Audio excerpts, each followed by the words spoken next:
Good morning to each of you. Welcome this morning to those who are joining on YouTube, on Facebook, and those gathered here.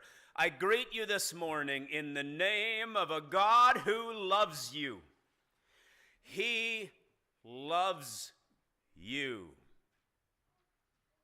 It doesn't matter where you've been or what you have done, His love is extended to you. I greet you this morning in the name of a Father who smiles on you and wishes to cover you with His grace. He wishes to bless you with peace. And He has compassion on all who call on Him. This morning is a second sermon from the book of Esther in the series entitled For Such a Time as This, and from chapter 2, entitled In the King's Favor. So, what would you give to the king? What would you bring to the king? According to what we just sang, it is we have nothing. We throw up our hands, we praise Him with our broken hallelujahs because that's all we have. This morning, I want to remind us that we are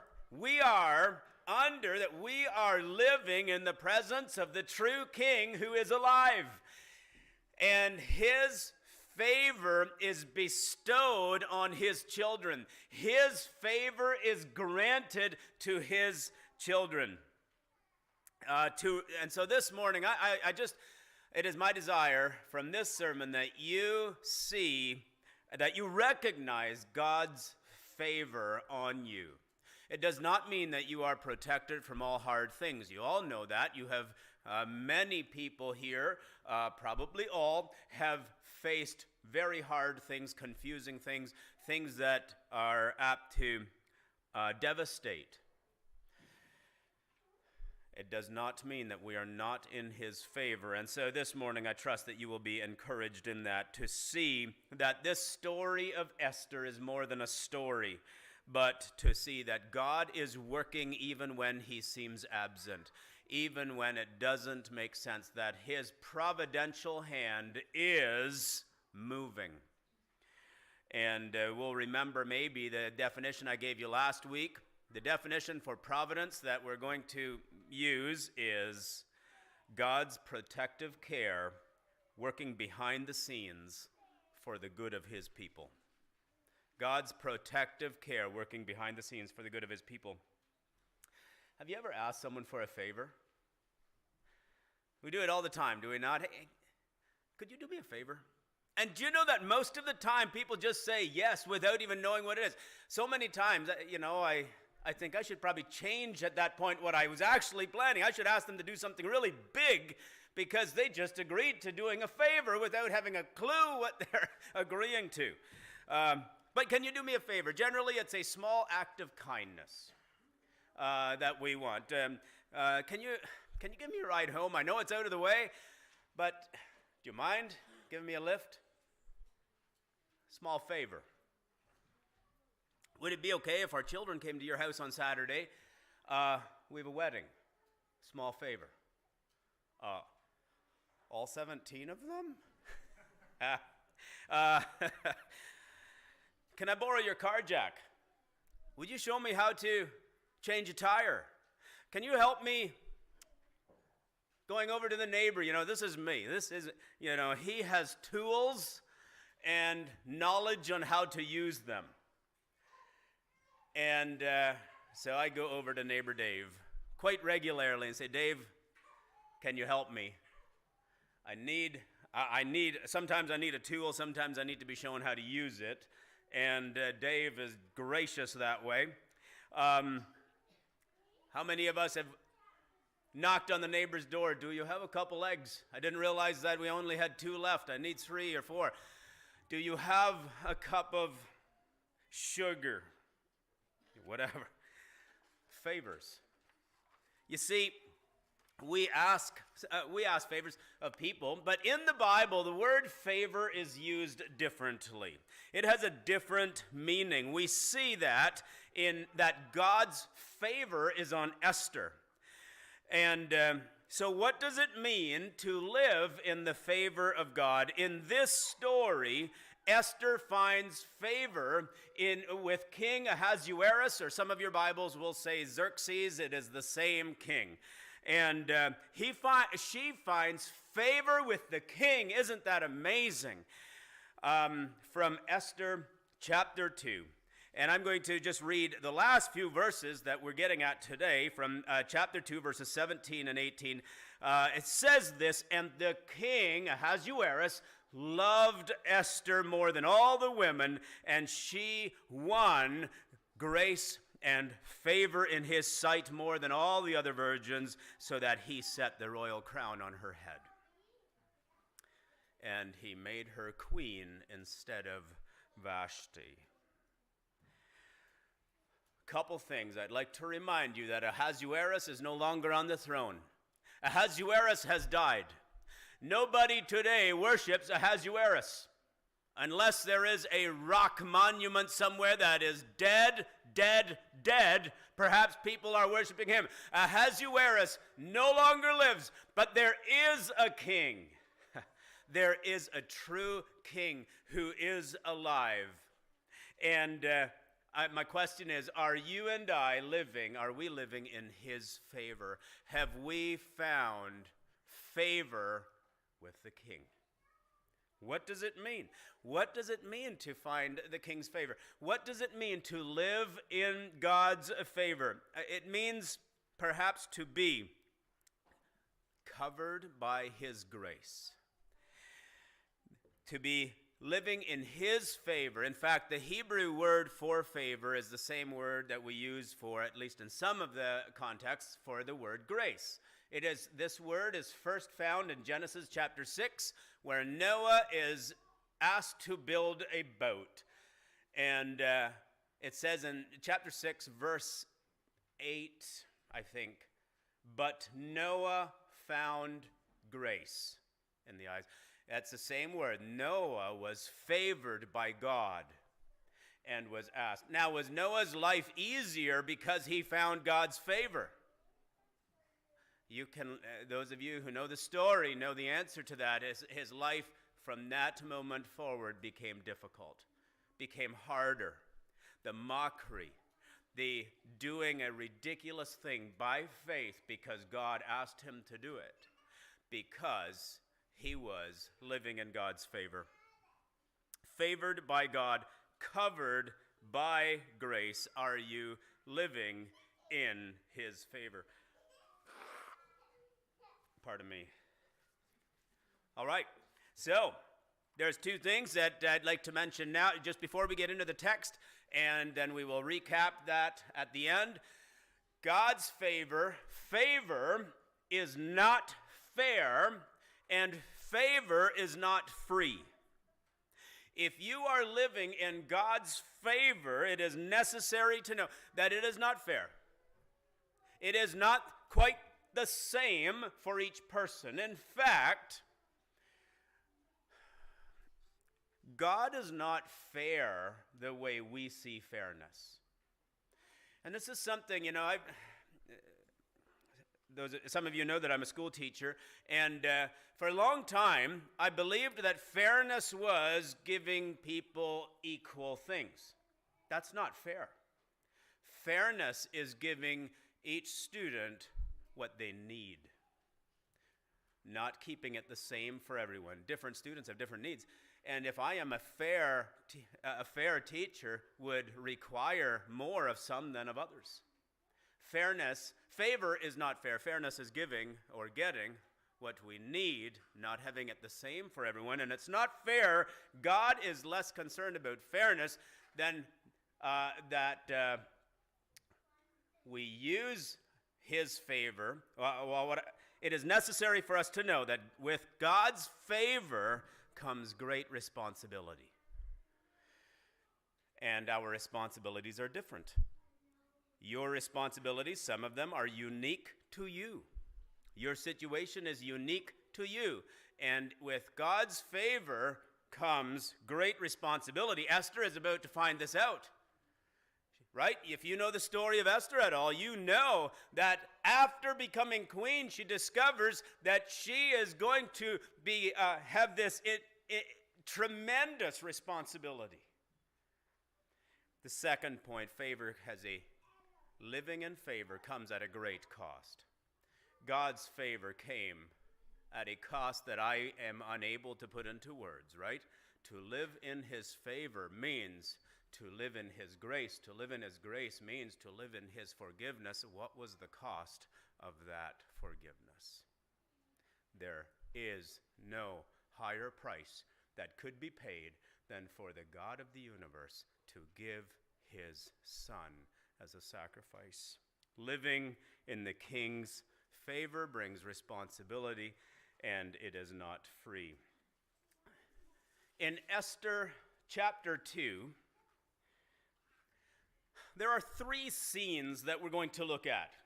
Sort of three sections. Esther 2, we'll look at the first 18 verses today. And just to give you an idea, perhaps if you didn't listen to last week's message, the introduction to this, King Ahasuerus, or Xerxes, same guy, is throwing a massive party, a banquet that lasts half a year. And there he is, and the wine is flowing, and he is, it says, of a merry heart, or in other words, he's drunk with his buddies, with all of the officials. They are drunk, and he says, you guys got to see my wife. And he calls on his wife, Queen Vashti, to come out, and he asks for her to dance or to parade in front of his drunken buddies.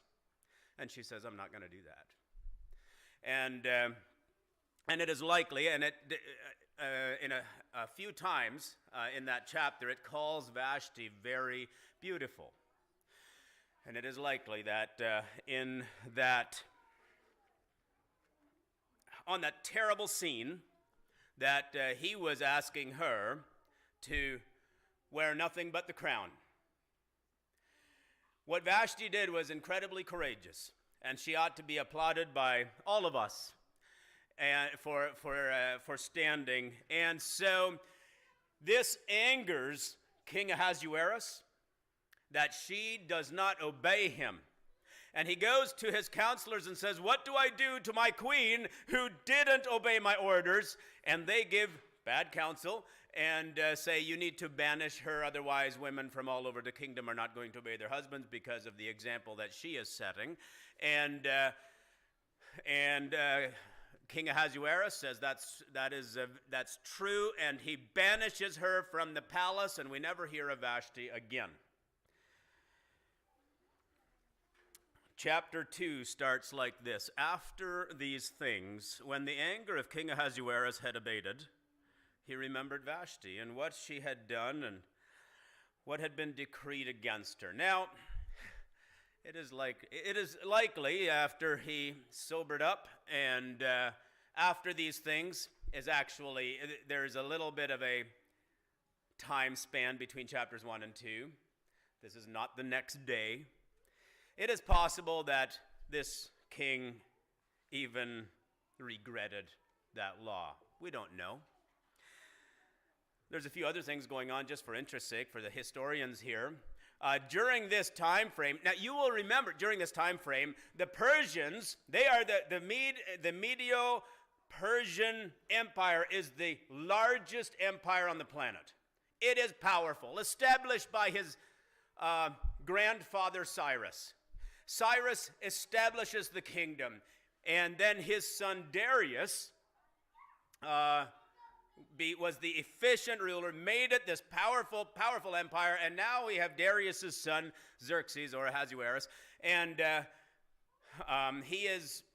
you will discover he's a guy who likes banquets. Seems that he likes to party. And he is just living in the kingdom that was established by his dad and grandpa. And the Persians are at war with the Greeks, with the Greek city-states. And the Persians should absolutely annihilate Athens and Sparta and Ionia. They should destroy them. But they don't. In fact, if you've seen the movie 300, that is one of these battles. 300 Athenians defeated a large Persian army. And so here is this sets the scene for chapter 2. The king is not in a great mood. He's losing his battles. He no longer has a queen. And so we sort of zoom in on his throne room in the palace. Scene 1, he is looking for a new queen. And if you remember the three things I gave in last week's sermon, I said there are 3 ways you can ruin your life in 2025. Live your life to impress others, seek bad counsel, and don't take any responsibility for your actions. And we're going to see that Xerxes continues in that pattern this morning. He goes to his counselors and says, what do I do? You know, not winning my battles. And the king's young men attended him and said, this is what you should do. Let beautiful young virgins be sought out for you. They will make you happy. And let the king appoint officers in all of the provinces of the kingdom to gather all of the beautiful young virgins to the harem in Susa, the citadel under the custody of Haggai, the king's eunuch who is in charge of the women. Let their cosmetics be given to them, and let the young woman who pleases the king be queen instead of Vashti. And the king was pleased, and so he did this. Qualifications named a few times. Not character, not strong in belief or character. 3 qualities: beautiful, young, virgin. This king is shallow, self-centered narcissist. And if you don't get a little bit angry or disgusted with him this morning, you need to do a little self-reflection, I think. The process in which he is about to go through is a disgusting process. In fact, it makes me question Esther a little bit, but don't throw anything at me yet. This is the king. Let's go on. And so that's what's happening inside the palace, and scene 2 comes outside the palace. And you're going to meet 2 more characters in this scene. The first is Mordecai.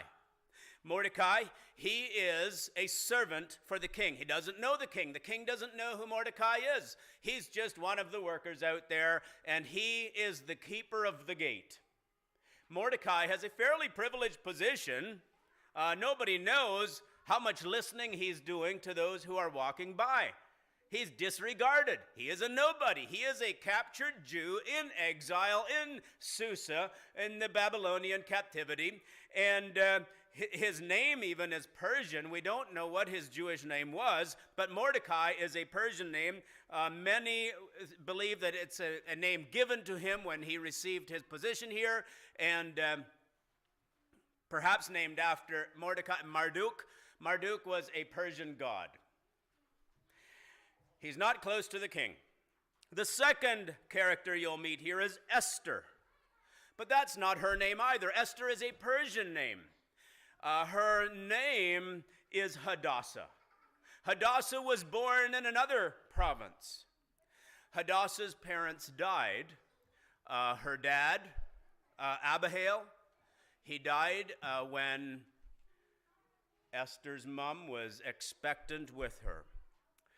So dad died before Esther was born, Hadassah was born, and mom died in childbirth. Hadassah was orphaned, and so she was, her cousin Mordecai was asked if he would take her in. A few things here. If we look at the story of Esther as we know it today, we see the hand of God moving. We can see this providence that is happening. The problem that you and I sometimes have is that we see such a small window. We see such a small picture. We only see what happens in these few years that we're alive. And we fail to recognize the big picture that God is doing. For example, Hadassah's parents passed away when she was young. There was no way that Hadassah could have known that this is part of God's redemptive plan for his people who are in captivity. This is a tragic story, a story that no doubt she grieved. No doubt she grieved the loss of parents. There is no way that she could understand that this was part of a providential plan. Friends, God is a redeemer. The only way to redeem something is to know that it is broken. He wants to redeem your situations. He wants to redeem your broken hearts. He wants to redeem your broken past. He wants to redeem your broken situations. And he wants to redeem the life of Hadassah.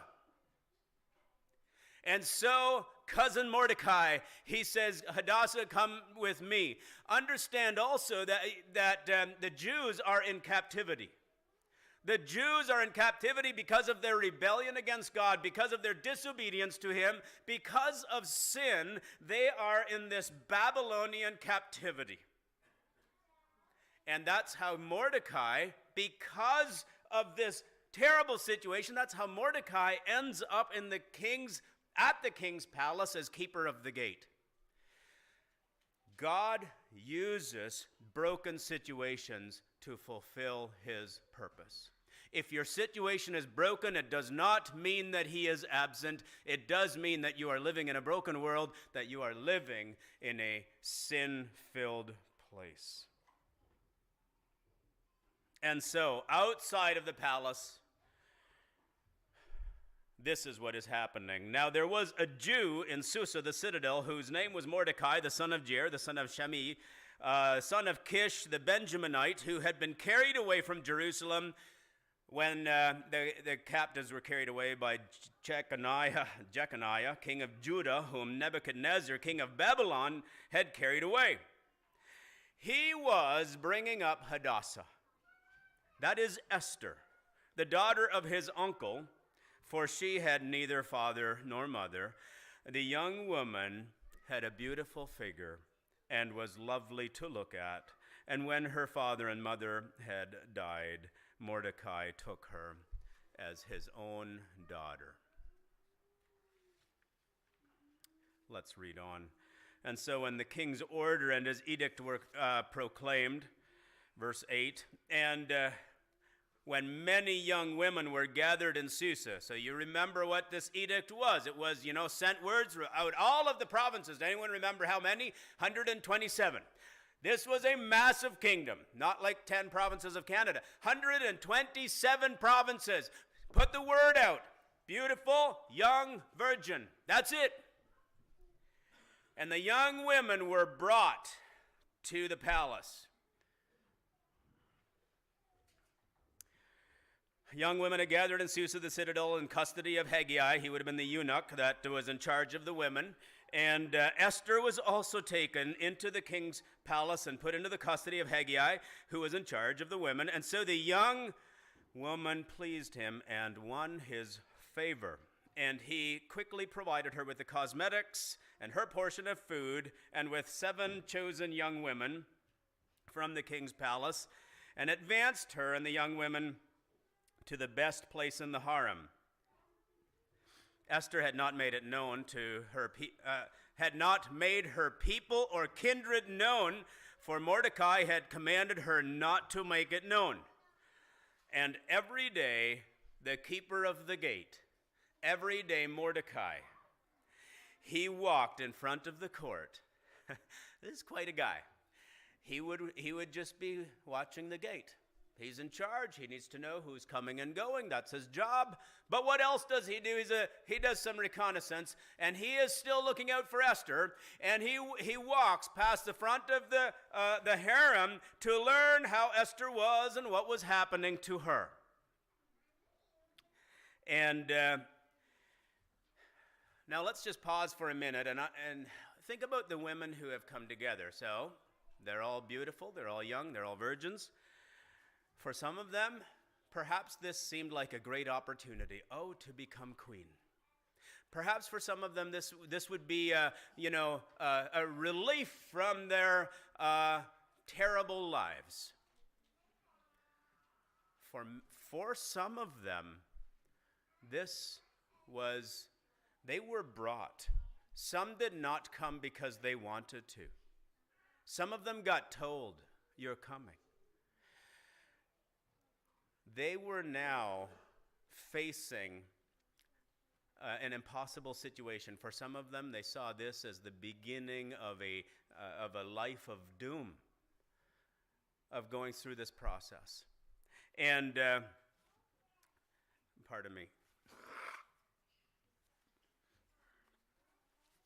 So for some, they see this as an opportunity. For some, they see it as the bondage that it exactly is.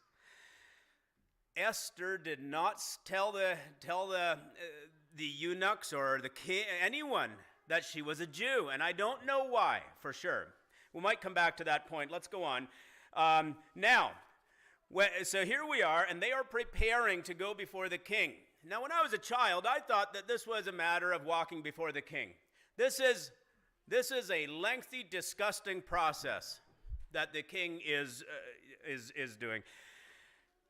When the turn came for each young woman to go into the King Ahasuerus, after being 12 months, 1 year of preparing for this, 12 months under the regulations that were given to the women. This was the regular period for beautifying. 6 months with oil of myrrh and 6 months with spices and ointments for the women. They were given the best workout programs. They were given the best diet. They were given the best food, best wine. They were given the best of everything to improve themselves, to make themselves as beautiful physically as possible. When the young woman went to the king in this way, when the young woman, that is Esther, Hadassah, went to the king in this way, she was given whatever she desired to take from the harem to the king's palace. In the evening, she would go in. So this is what the king did. In the evening, a woman would come in and would stay the night with him. And in the morning, she would get sent back to one of two harems. One, she remains a possibility, or another harem where she would just be, she was done. And so Esther, she returned to the second harem, to the custody of Shaagaz, the king's eunuch who was in charge of the concubines. She would not go into the king again unless the king delighted in her and she was summoned by name. Most of these women will never see their families again. If the king was delighted in her, he might call her name again. If not, she would likely become a concubine, which is basically a sexual slave. King Ahasuerus. I heard one speaker say it this way, though. Before we're too hard on him, does this not pretty much describe our culture?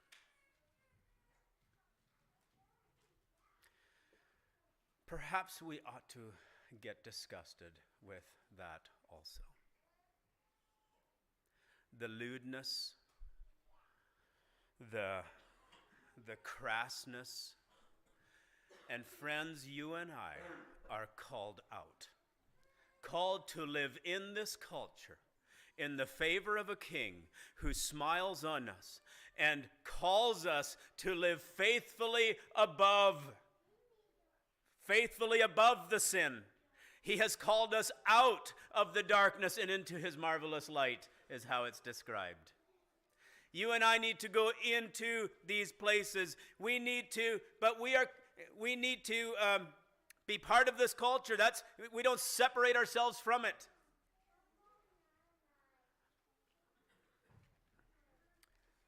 But but we live in this place, but walk in light and in truth and in love, in true love. And so, here we are. So most of these women will never be free. They are now slaves, hundreds of them. If this took a 12-month period of purifying, and then the king would go through the selection process. And if they were summoned by name, then they would get to go back, and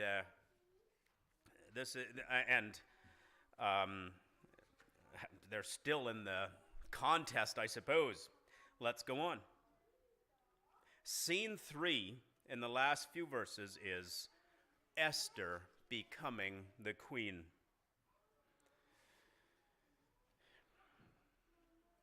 One of the questions, though, that I sort of posed is, did Esther do right? I don't want to throw her under the bus, but was what she was doing right? Here is the good news. Sometimes we get it wrong, and God still works. God is still working. This is what the question is, should she have done this? This is my opinion. I am not convinced. I am not convinced that this is how God wished for salvation to come to the Jews. There was another. You might say, well, was there another way? Yes. She didn't need to hide her faith. She didn't need to. I don't know why. Maybe Mordecai was weak of faith at that time. Maybe when he said, don't say that you're a Jew. Maybe he saw this as getting her, the orphaned girl, out of her situation. Maybe that's how what Mordecai was thinking. Maybe he was not thinking in the terms of Jehovah, but rather in the terms of Mordecai. A few years before this, same captivity, different city. In the city of Babylon, there is a young Jewish man taken captive. He too comes before the king, and he has said, you need to eat of the king's food. And Daniel said no. Daniel understood the plan or the desire of Jehovah. Esther could have done the same thing. Sometimes you and I are guilty of the same thing. We limit God because we think he needs to work in human ways. And so he is working even when we don't see it. We never hear of Esther praying. We never hear of her wrestling with God. We never hear of her, up until this point, fasting. That does come when she goes before the king to ask for her people to be saved, and the king does not know that she's a Jew. And so then we start connecting the dots, and we just see that God is working even when we don't see it. Even when we don't see it, he is a way maker. Even when we don't know that he's working, he is a way maker. He is a miracle worker. He is light in the darkness. My God, that's who we are. That's what we sing sometimes. Even when we don't see it, he is working, and he never stops working. What his desire is for you and me is that we are faithful. His desire is that we are faithful in this place for such a time as this. For such a time as this, as today, in this place, in this culture, he has called you out of darkness into his marvelous light. And so, let's read these last verses. When the turn came for Esther, the daughter of Abihail, the uncle of Mordecai, who had taken her as his own daughter to go in before the king, she asked for nothing except what Haggai. Esther was winning favor in the eyes of all who saw her. And when Esther was taken to King Ahasuerus in the royal palace in the 10th month, in the month of Tebeth, in the 7th year of his reign, the king loved Esther more than all the other women, and she won grace and favor in his sight more than all the other virgins. And so he set the royal crown on her head. and made her queen instead of Vashti. And the king gave a great feast for all of his officials and servants. It was Esther's feast. This guy, like I said, he likes to party. He likes banquets. And so let's have a banquet. We have a new queen, and he extended a remission of taxes to the provinces and gave gifts with royal generosity. Ahasuerus. Giving gifts of generosity, but the most powerful king on the planet isn't able to beat the Greeks. Perhaps the self-centered one is not focused on what a king ought to be focused on. You might say, now what do we make of this? What do we do with this? I'd like to just remind us. Favor. Esther's favor. Esther's favor was not fair. Think of all the other women who did the same process, went through the same process, 12 months, 6 months, preparing their bodies, preparing themselves. It was not fair. And favor is not free. The king's favor is not free. And Esther is about to discover, you know it, that when she becomes a queen, a great responsibility lands on her. And she will see this, that living in the king's favor is not free. What about for you and I? The question is simple. Are you living in the king's favor? The true king, the one who is alive, the one who extends grace and favor, are you living in it? Favor is not free. With favor comes great responsibility. With favor comes great. So living in the king's, that means, are you faithful? Are you living faithfully in his favor? I'm going to give us two reminders, two things. God gives preferential treatment to his children. He does. Now, did he give preferential treatment to Hadassah when her parents had died? How is that preferential treatment? What I mean by that is, you are God's favorite. Just like a parent would say, you are my favorite. You say it to all of your children, don't you? Because you are my child. You are my favorite one. Students understand this. Students understand this concept well, do they not? He has favorites. He or she is the teacher's favorite. Trust that is never going to be the case. But they understand you are God's favored one. He is looking on those who are living in the king's favor. He gives treatment. In Matthew 7, Jesus says this, if you who are evil know how to give good gifts to your children, how much more does your Father who is in heaven give good gifts to those who ask? Because you are in his favor. Every good and perfect gift comes from above, James 1:17. Every good and perfect gift comes down from above, from the Father of lights, from whom there is no changing, no variation. That's who he is. He wants to bless you. Here's the thing. We see a small window, and we think in terms of blessing as being for today, right now. We don't see a big picture. We see a tragedy, and God is working out something much bigger. And forgive me for going to this again, but at my sister's funeral, I was just reminded of this yesterday morning. I went to listen to my nephew who was sharing his testimony at a breakfast, not a men's breakfast, a breakfast, and he talked about this a little bit. He was changed at the power of the worship service at the funeral. Even when we don't see it, what is a tragedy to me? I see nothing good happening from this. This is a tragedy. God is working. God is where. I don't know who is going to be in heaven as a result of that day. But I'll bet you there's going to be some there as a result of that. And so is it a tragedy?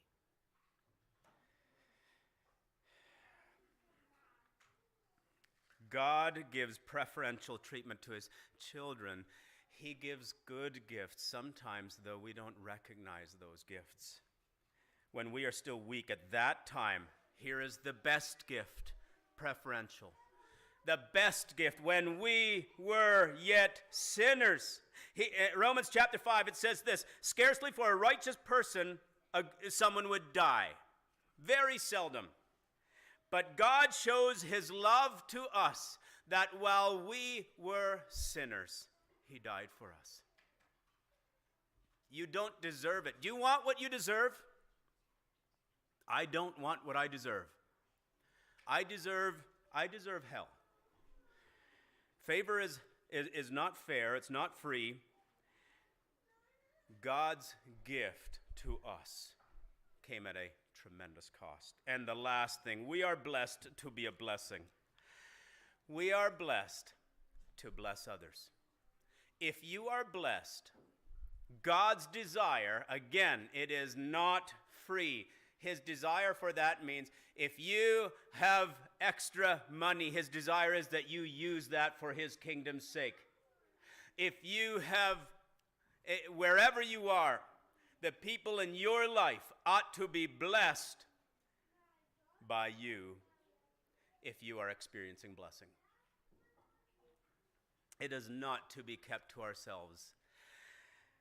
It is not fair. It is not free. And so, as you leave this place, go in the power of the Holy Spirit and live in the King's favor, for he smiles on you and he says to you that he wants to give you peace and have his face shine on you and be gracious to you. That's what he says, number 6.